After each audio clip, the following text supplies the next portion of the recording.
안녕하세요. 오늘도 좋은 하루 되시기를 바랍니다. 우리 같이 사도신경으로 신앙을 고백하고요. 아침 예배를 드리겠습니다. 나는 전능하신 아버지 하나님, 천지의 창조주를 믿습니다. 나는 그의 유일하신 아들, 우리 주 예수 그리스도를 믿습니다. 그는 성령으로 잉태되어 동정녀 마리아에게서 나시고 본디오 빌라도에게 고난을 받아 십자가에 못 박혀 죽으시고 장사된 지 사흘 만에 죽은 자 가운데서 다시 살아나셨으며 하늘에 오르시어 전능하신 아버지 하나님 우편에 앉아 계시다가 거기로부터 살아있는 자와 죽은 자를 심판하러 오십니다. 나는 성령을 믿으며 거룩한 공교회와 성도의 교제와 죄를 용서받는 것과 몸의 부활과 영생을 믿습니다. 아멘. 찬송가 383장을 부르겠습니다. 383장입니다. 옛날 찬송가는 433장입니다.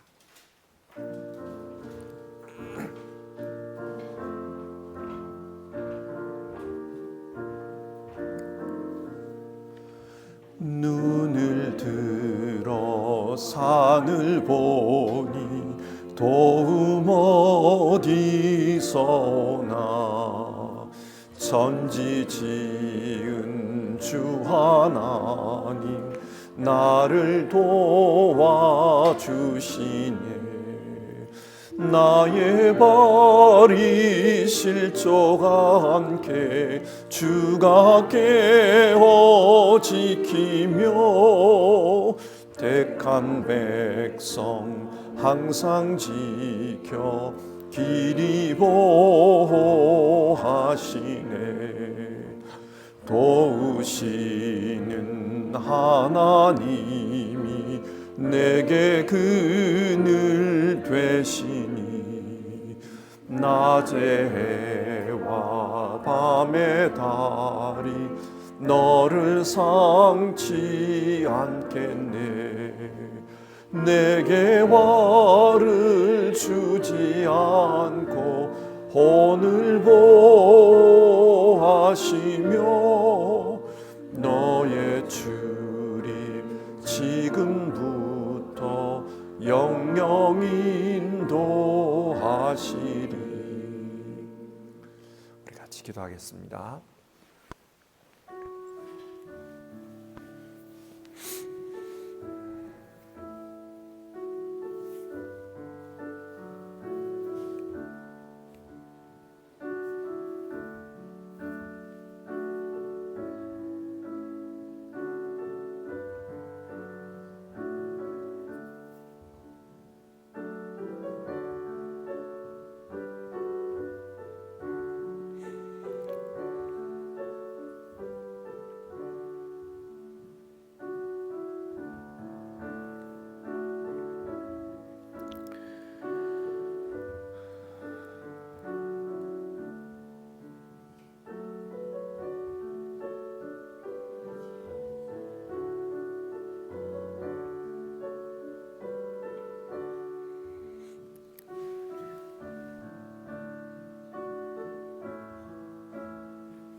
오늘 아침에 읽을 성경 말씀은 디모데전서 3장의 말씀입니다.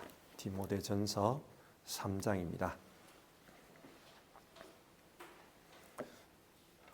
디모데전서 3장 14절부터 16절까지 말씀을 읽도록 하겠습니다. 14절은 제가 읽고 15절 여러분이 읽고 16절은 우리 같이 읽도록 하겠습니다. 14, 15, 16절입니다. 내가 곧 그대에게 가기를 바라면서도 이 편지로 이런 지시를 써 보내는 것은 만일 내가 늦어지더라도 하나님의 가족 가운데서 사람이 어떻게 처신해야 하는지를 그대가 알게 하려는 것입니다. 이 가족은 살아계신 하나님의 교회요 진리의 기둥과 터입니다. 이 경건의 비밀은 참으로 놀랍습니다. 그분은 육신으로 나타나시고 성령으로 의롭다는 인정을 받으셨습니다. 천사들에게 보이시고 만국에 전파되셨습니다. 세상이 그분을 믿었고 그분은 영광에 쌓여 들려 올라가셨습니다. 아멘. 우리는 매일 아침 예배를 통해서 하루 한 장씩 성경을 읽고 있습니다. 원래는 바울과 관련이 있는 신약 성경의 말씀을 우리가 읽고 있습니다. 바울의 동역자였던 누가가 기록한 누가복음과 사도행전, 그리고 바울 서신 13권을 지금 우리가 읽고 있습니다. 저는 이 아침 예배를 통해서 우리 모두가 성경 내용을 좀 더 자세히 알았으면 하는 그런 바람이 있습니다. 그래서 성경 내용을 해설하는 마음으로 이 아침 예배 설교를 준비해 왔습니다. 성경 내용을 우리가 좀 더 자세히 알기 위해서는 단편적으로 그것이 내게 어떤 은혜가 된다, 이것도 좋지만은 그것보다는 성경 전체의 흐름을 잘 따라가는 것이 중요합니다. 디모데전서도 마찬가지입니다. 지금까지 디모데전서의 내용을 한번 생각을 해보십시다. 에베소 지역에 다른 교리를 가르치는 그런 사람들이 나타났습니다. 이런 상황에서 바울은 에베소에 없었습니다. 그는 디모데에게 교회를 맡기고 마케도니아 지방을 방문한 것입니다. 그래서 디모데에게 지금 에베소에서 무엇을 어떻게 해야 되는지 그것을 편지로 지시하고 있습니다. 이게 디모데전서입니다.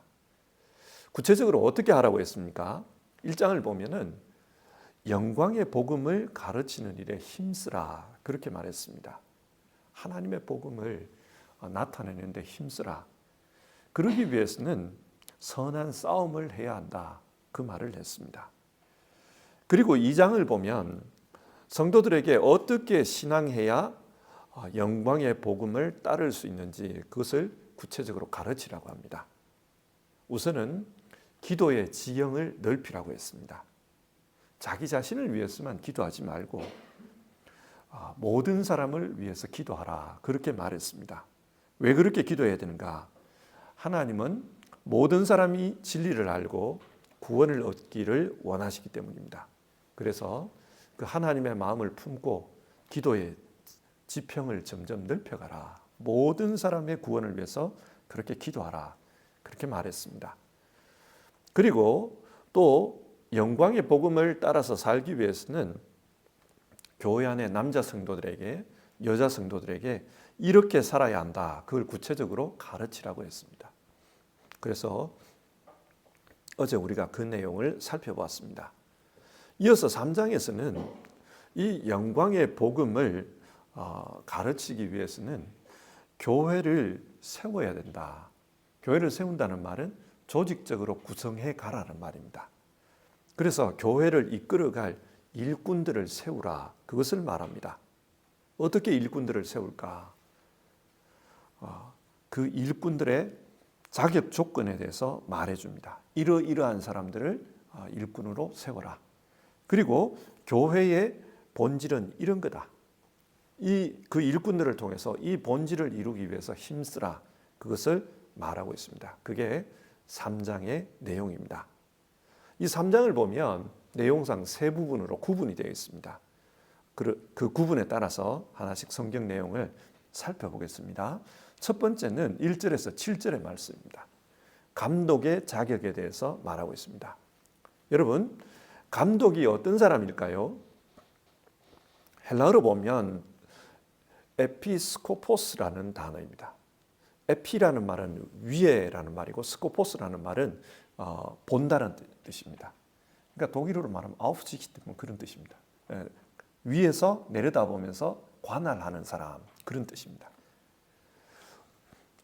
이 직분은 지역의 교회를 대표하면서 동시에 교인들의 신앙을 관리 감독하는 직분입니다.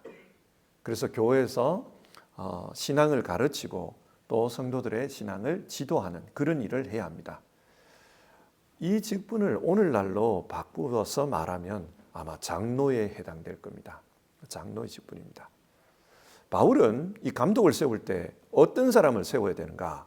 2절을 보면 책망할 것이 없으며, 책망할 것이 없다는 말은 객관적이고 상식적인 눈으로 볼 때 문제가 될 만한 요소가 없다는 뜻입니다. 왜 그런 사람을 세워야 되는가? 이 감독은 외부 사람들이 볼 때는 그 교회를 대표하는 사람입니다. 그러므로 교회를 대표하는 사람이 문제가 있으면 바깥 사람들이 볼 때 이 교회가 이상한 단체로 보인다는 거예요. 그래서 바깥 사람들이 볼 때에도 상식적으로 볼 때 문제가 없는 그런 사람을 세우라, 그 이야기를 합니다. 그리고 이어서 한 아내의 남편이어야 된다. 가정적으로 모범적이어야 된다는 말입니다. 이 당시 사회는 그 로마 사회지 않습니까? 굉장히 성적으로 문란하던 그런 시대였습니다.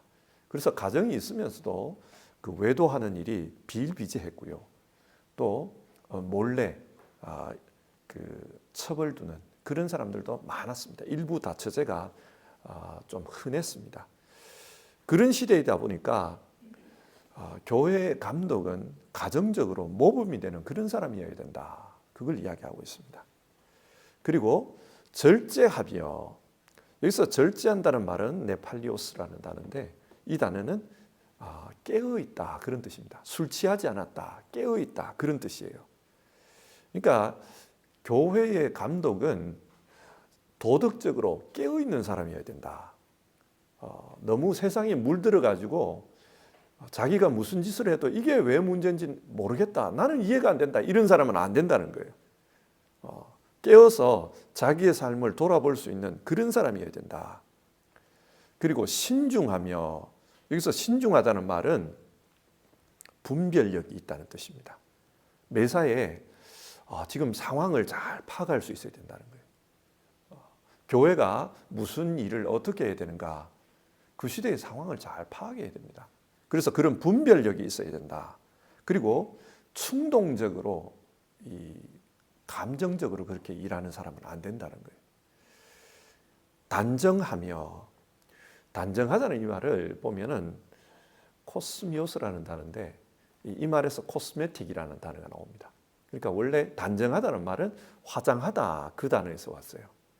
그러니까 화장을 하는 이유가 뭡니까? 다른 사람에게 단정하게 보이기 위해서 하는 거잖아요. 그러니까 단정하다 이 말은 다른 사람들이 볼 때 저 사람의 삶은 품위가 있다, 그렇게 느낄 수 있는 사람이어야 된다, 그 이야기입니다.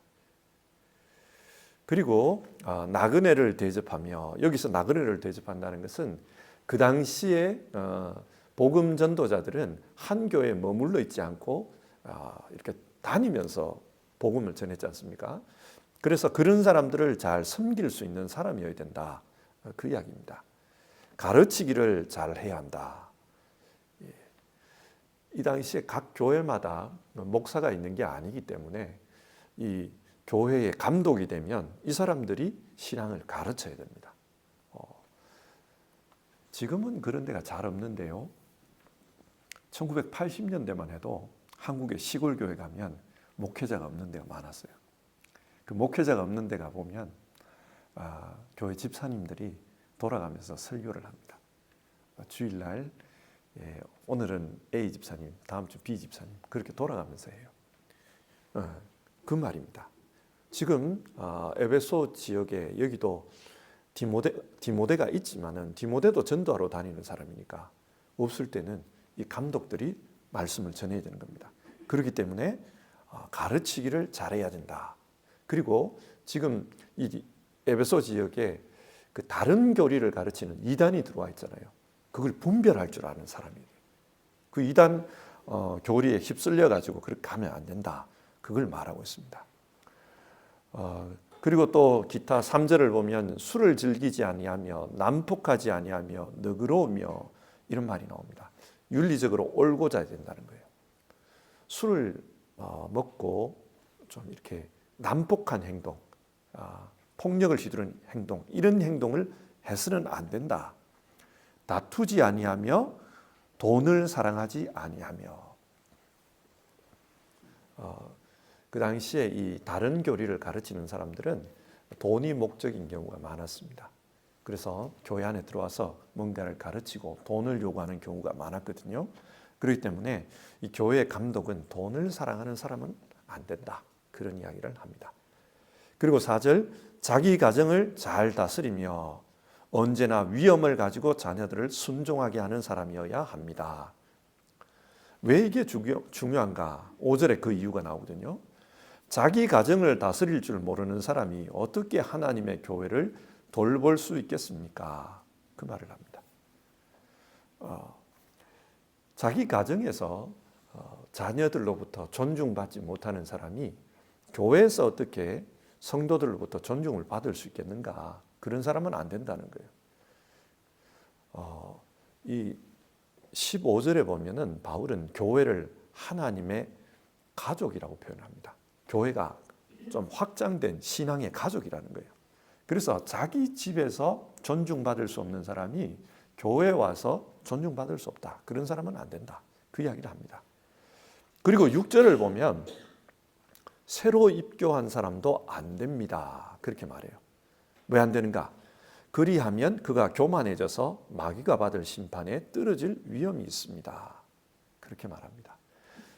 신앙을 받아들인 지 얼마 안 된 사람들에게 교회의 감독을 맡겨서는 안 된다. 자칫하면 그 사람들이 자신의 그 육신의 욕망을 따라서 교만해질 수가 있다. 그 이야기를 해요. 자, 이렇게 보면 감독은 어떤 사람이어야 하는가? 7절에 그 요약이 나오는데요. 교회 밖의 사람들에게도 좋은 평판을 받는 사람이어야 합니다. 그렇게 말해요. 2절에서도 책망할 것이 없는 사람 그렇게 나왔고 7절에서도 좋은 평판을 받는 사람 그렇게 말합니다. 똑같은 말이에요. 그러니까 교회의 감독은 교회 안에 서든지 교회 밖에 서든지 책망받을 것이 없는 그런 사람이어야 한다. 그래야 하나님의 교회를 다스리는 일에 문제가 없다. 그 이야기를 합니다. 당시 교회는 로마 그 제국으로부터 공인된 그런 종교가 아니었습니다. 그렇기 때문에 자칫하면은 바깥 사람들에게 고발을 당해서 이것은 로마에서 지정하지 않은 종교인데 저 사람들은 그런 종교를 믿습니다. 고발당해서 어려움에 처할 가능성이 큽니다. 그래서 바울은 교회의 지도자는 안에서든 바깥에서든 책망받을 일이 없는 그런 사람이어야 한다. 모범적이어야 한다. 그것을 말하고 있는 겁니다. 이어서 8절부터 13절까지는 집사의 자격에 대해서 말합니다. 집사는 헬라어로 보면 디아코노스입니다. 주인이 식사를 할 때 옆에서 그 서빙하는 사람, 섬기는 사람을 가리킵니다. 그러니까 집사라는 직분은 교회에서 섬기는 자들입니다. 그래서 이 섬기는 자들은 어떤 사람이어야 하는가? 이 조건을 보면 집사의 자격을 보면 감독하고 별 차이가 없어요. 비슷합니다. 8절을 보면 신중하다는 말 역시 존경받을 만하다. 앞에 나온 말하고 똑같은 말입니다. 어떤 일을 함에 있어서 품위가 있고 행동에 있어서 아주 진지한 사람이어야 된다는 뜻입니다. 그리고 한 입으로 두 말 하지 아니하며 사람의 심지가 곧아서 일관성이 있어야 된다는 거예요. 이 사람 앞에서는 이래 말하고 저 사람 앞에 저렇게 말하고 이러면 이 두 사람이 만나면 싸움이 납니다. 저 사람이 그런 말했다. 싸움이 나게 돼요. 그래서 한 입으로 두 말 해서는 안 된다. 그런 이야기를 합니다. 그리고 8절을 보면은 계속 8절을 보면 술에 탐닉하지 아니하며 부정한 이득을 탐하지 아니하며 앞에서 말한 것과 똑같아요. 진실한 사람이어야 된다. 그런 말을 하고 있습니다. 그리고 9절 믿음의 비밀을 깨끗한 양심에 간직한 사람이어야 한다고 말합니다. 정말 복음을 제대로 이해한 사람이어야 합니다. 그리고 그 복음대로 살려고 애를 쓰는 사람이어야 된다. 그걸 말하고 있습니다. 그리고 10절을 보면 이 집사의 직분을 임명을 할 때 유의할 점에 대해서 이야기합니다. 10절을 보면 이런 사람들을 먼저 시험하여 보고 책망받을 일이 없으면 집사의 일을 하게 하십시오. 먼저 시험해보라. 이 말은 이 직분이 중요하다는 거예요. 중요한 직분이기 때문에 함부로 임명해서는 안 된다. 그 이야기를 하고 있습니다. 그래서 좀 이렇게 지켜보고 따져보고 그렇게 임명해야 된다. 그 이야기를 하고 있습니다. 그리고 11절을 보면 이와 같이 여자들도 아마 여자 집사님들을 의미하는 것 같아요. 그래서 여자 집사님들도 신중하며 험담하지 아니하며 절제하며 모든 일에 성실한 사람이어야 합니다. 똑같은 조건입니다. 그리고 12절에 남자든 여자든 가정에 충실한 사람이어야 된다. 자기 가정을 잘 다스리는 사람이어야 된다. 그 이야기를 합니다. 그리고 이 직분에 충성되게 그렇게 잘 수행하면 13절 주시는 상이 있다는 거예요. 그게 뭐냐? 집사의 직무를 잘 수행한 사람들은 좋은 지위를 얻게 되고 그리스도 예수를 믿는 믿음에 큰 확신을 얻게 됩니다. 집사의 직분을 잘 감당하면 좋은 지위를 얻게 된다.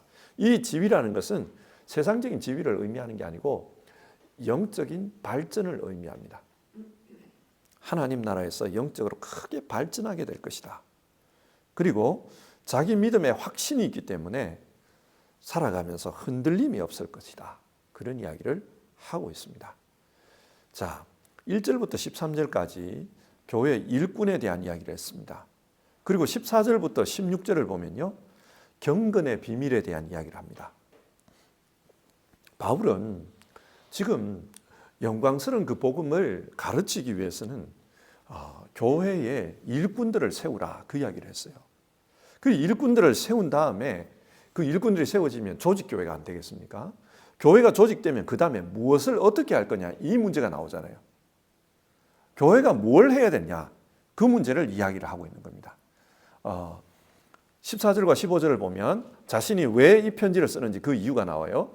내가 곧 그대에게 가기를 바라면서도 이 편지로 이런 지시를 써 보내는 것은 만일 내가 늦어지더라도 하나님의 가족 가운데서 사람이 어떻게 처신해야 하는지를 그대가 알게 하려는 것입니다. 일꾼들을 세우고 그 다음에 그 사람들에게 이렇게 하라고 가르치라는 겁니다. 그것 때문에 편지를 쓴다. 그러면서 교회를 하나님의 가족이라고 표현을 합니다. 그러니까 교회는 하나님의 자녀들이 모여있는 하나님의 가정이다. 그렇게 생각하는 게 옳다는 거예요. 그런데 이 교회는 그러면 어디에 중점을 둬야 되는가? 그 다음 구절을 보면 이 가족은 살아계신 하나님의 교회요 진리의 기둥과 터입니다. 이 교회는, 이 가족은 진리의 기둥, 진리의 터 위에 존재해야 된다는 겁니다. 여러분, 진리가 무엇입니까? 예수님이 내가 곧 길이요 진리요 생명이니 그렇게 말했습니다. 이 진리는 예수 그리스도이십니다. 따라서 교회는 복음 위에, 예수 복음 위에 분명하게 서 있어야 된다는 거예요. 그리고 그 복음에 근거해서 복음 전하는 일을 해야 된다. 그 이야기를 합니다.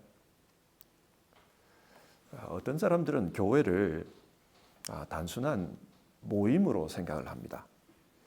그러다 보니까 교회에 오면은 교회가 재밌어야 된다 이런 생각을 해요. 그리고 교회에서 하는 일들이 우리 삶에 유익해야 된다 그런 생각을 합니다. 틀린 말은 아니에요. 교회가 재밌어야 되죠.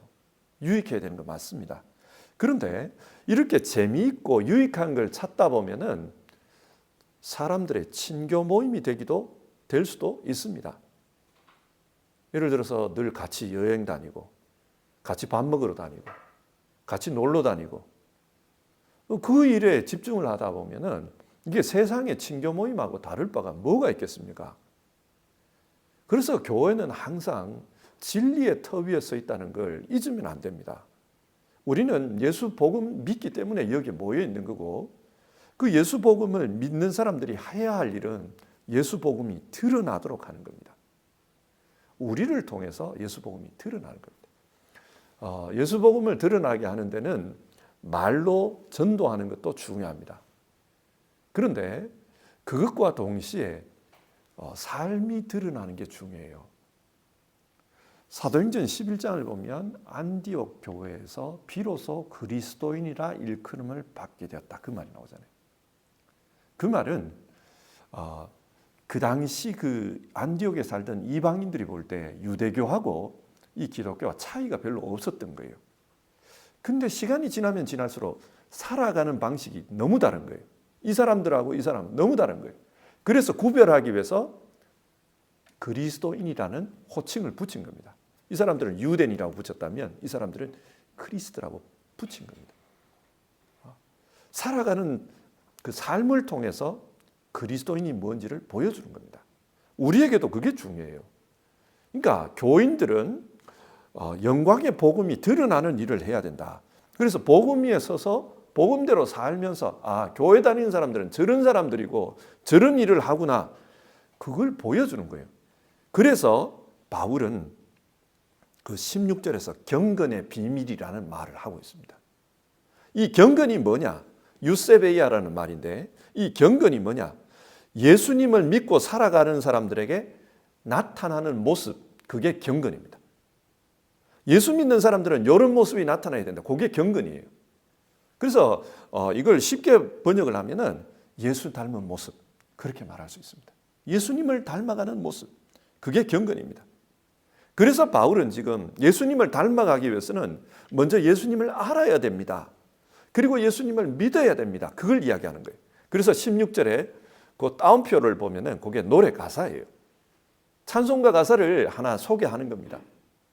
예수님은 이런 분입니다. 그분은 육신으로 나타나시고 성령으로 의롭다 인정받으시고 부활하신 다음에 천사들에게 보이시고 그리고 만국에 전파되셨습니다. 세상이 그분을 믿었고 그분은 영광에 쌓여 승천하셨습니다. 그 이야기를 하는 거예요. 예수님 이야기를 하면서 우리는 예수님을 알고 그분을 닮아가는 그런 삶을 살아야 된다. 그게 경건이다. 우리의 경건을 통해서 이 세상에 영광스러운 복음이 전해진다는 겁니다. 그래서 교회는 뭘 해야 되는가? 이 경건한 삶에 힘쓰라는 겁니다. 바울이 지금 그걸 이야기해요. 교회의 일꾼을 세우는 이유가 뭐냐? 그 사람들을 세워서 교회를 잘 관리해서 성도들이 딴 길로 가지 않도록 해서 그래서 모든 성도들이 경건하게 살도록 해야 된다. 그 일을 해야 된다. 그 말을 하는 겁니다. 자, 오늘 말씀을 한번 정리를 해봅시다. 오늘 성경은 교회가 해야 될 일에 대해서 이야기하고 있습니다. 교회는 하나님의 가족입니다. 그래서 하나님을 아버지로 모시고 그렇게 살아가는 가운데 우리가 하나님의 모습을 세상에 드러내야 된다는 거예요. 그게 교회가 해야 될 일이다. 그를 위해서 교회 일꾼을 세우라고 합니다. 왜냐? 사람들을 감독하기 위해서, 또 사람들을 섬기기 위해서. 그래서 감독과 집사를 세우라는 겁니다.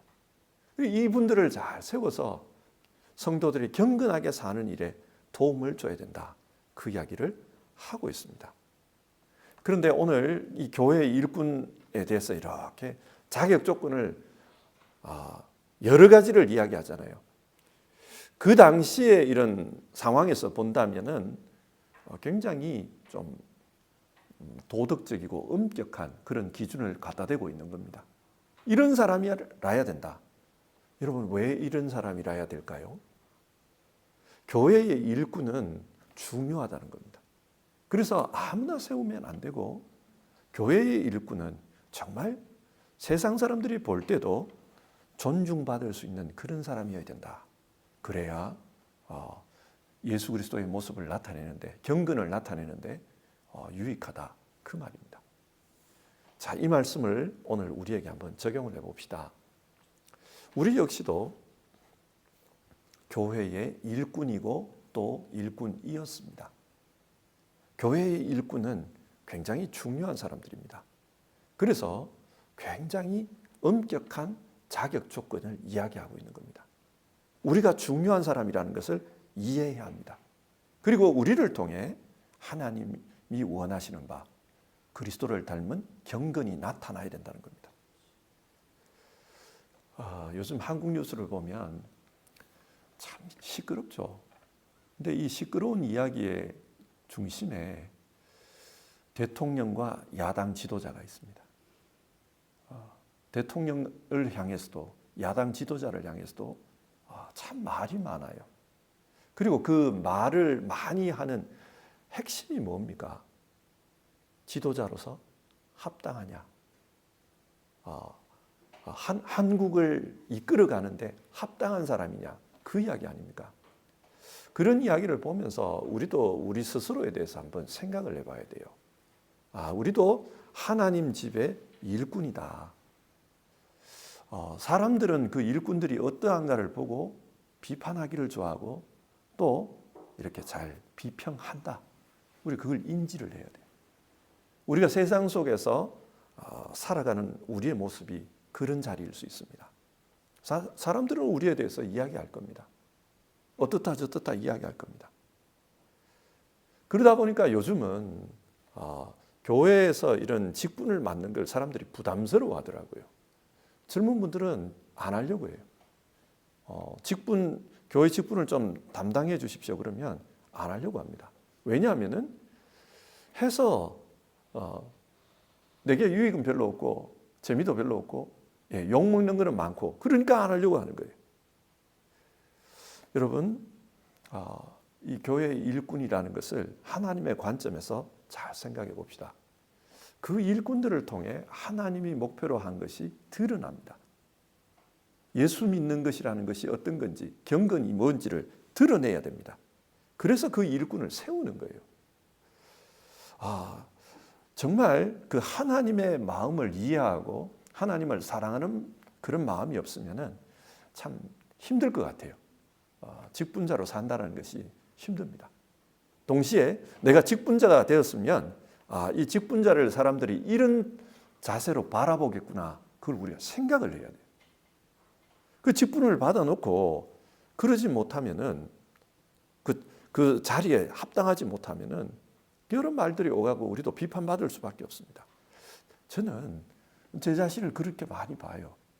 사람들이 나를 이렇게 생각하겠구나. 이런 눈으로 바라보겠구나. 그걸 많이 생각합니다. 참 부담스러운 자리입니다. 그러나 여러분 중요하기 때문에 세우는 거 아니겠습니까?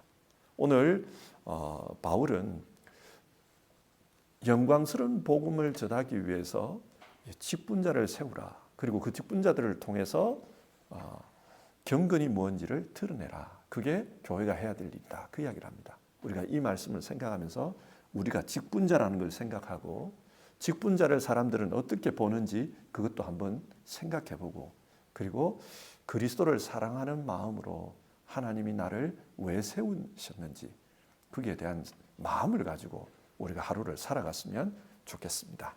우리 320장입니다. 320장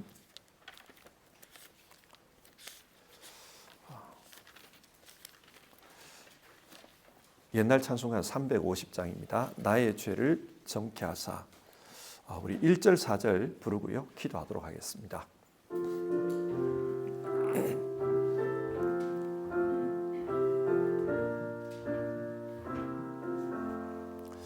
나의 죄를 정케 하사 주의 일꾼 삼으시 구세주의 넓은 사랑 항상 찬송합니다.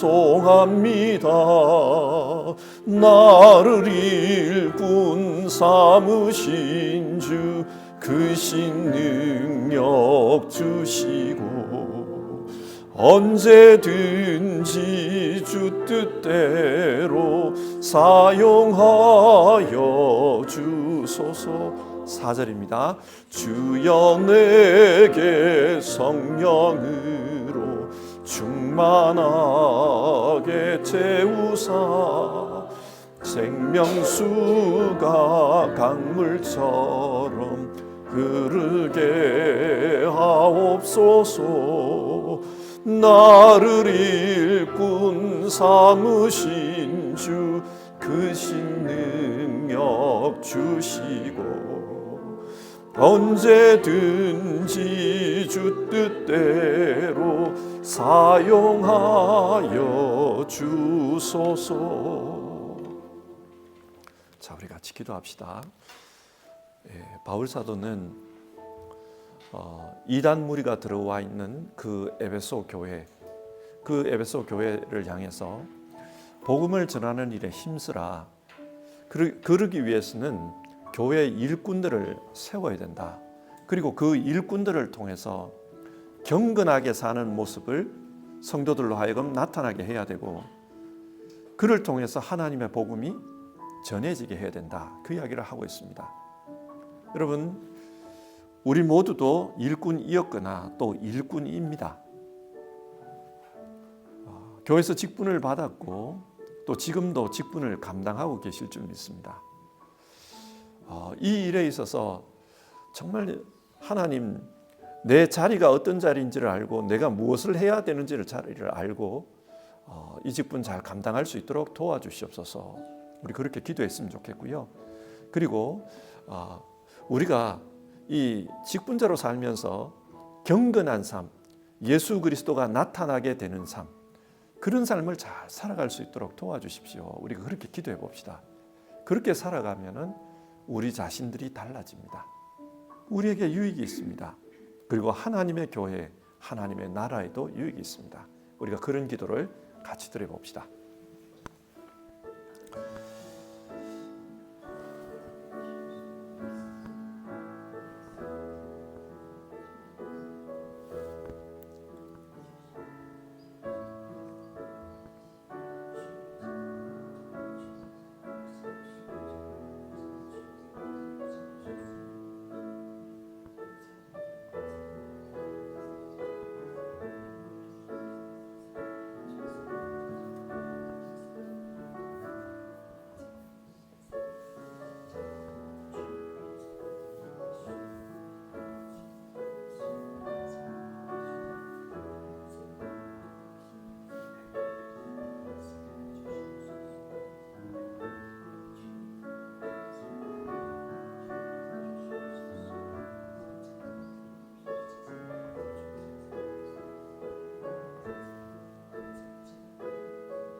하나님, 오늘 성경 말씀을 통해서 교회가 무슨 일을 하는 것이고 또 그 교회 일꾼들은 어떻게 살아야 되는지 그것을 생각하게 됩니다.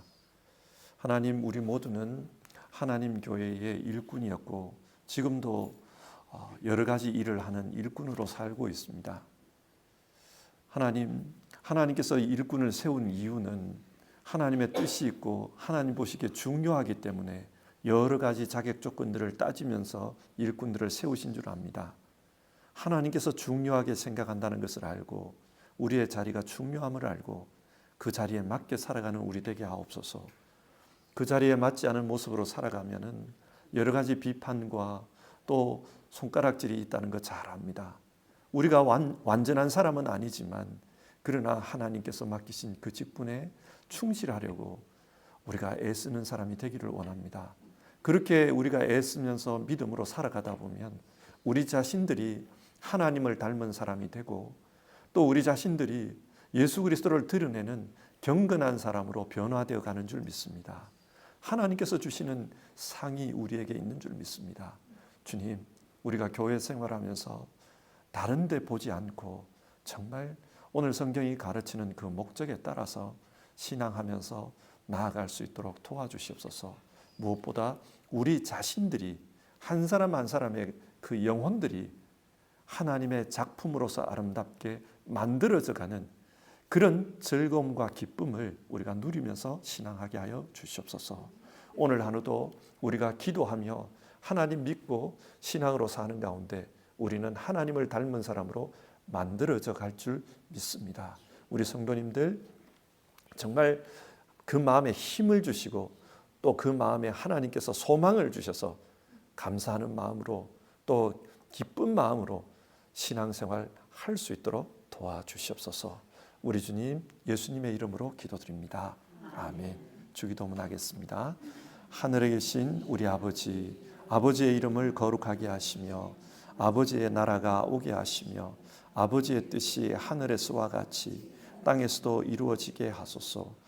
오늘 우리에게 일용할 양식을 주시고 우리가 우리에게 잘못한 사람을 용서하여 준 것 같이 우리 죄를 용서하여 주시고 우리를 시험에 빠지지 않게 하시고 악에서 구하소서.